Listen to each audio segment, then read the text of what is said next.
So this one right here, if I let u be 2x plus 1, then u prime or du, we don't want to use both. Du would just be 2, right? But remember, it's 2 dx because you're taking the derivative with respect to x. Well, now here's the thing. I've got a dx up here. So I'm going to solve for dx by dividing both sides by 2. And when I do that, I get that dx is equal to du over 2. Or another way to think of that is 1/2 times du. So when I go to sub in the dx, I'm going to have 1/2, toss it to the front, du. That's just to sub in the dx. And all of that is over u. Does that make sense?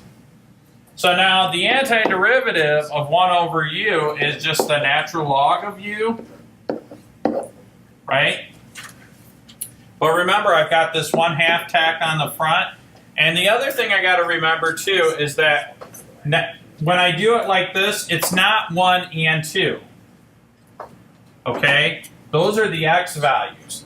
So my lower limit is 1 times 2. So I've got 2 here times 1 plus 1. And then over here I've got 2 times 2 plus 1. So what I got to remember is that when I have a lower limit of 1 and an upper limit of 2 for x, that gets plugged into the equation as x. But when I switch it through u substitution, I have to change my upper and lower limit. So now my upper limit is 2 plus 1, which is 3, or my lower limit is 3, and then this is 5. So that means all this stuff has to be evaluated from 3 to 5. Does that make sense so far? Why is it half ln? The 1/2 is because we have a constant multiplier, because when we did our u substitution, that would normally be here. But what I did is I just tossed it to the front as part of the properties of integrals. Why is it ln? Because when I have, we just did this on the other problem, the natural log of u, if I take the derivative of that, it's 1 over u du. So when you take the derivative of the natural log of u,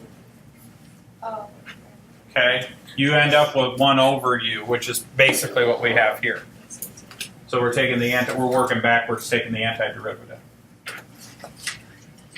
So now it's 1/2 plus all this stuff. So I could just leave the 1/2 out to the front and say the natural log of 5 minus the natural log of 3. Was the answer E? Yeah. Yeah. Does that make sense?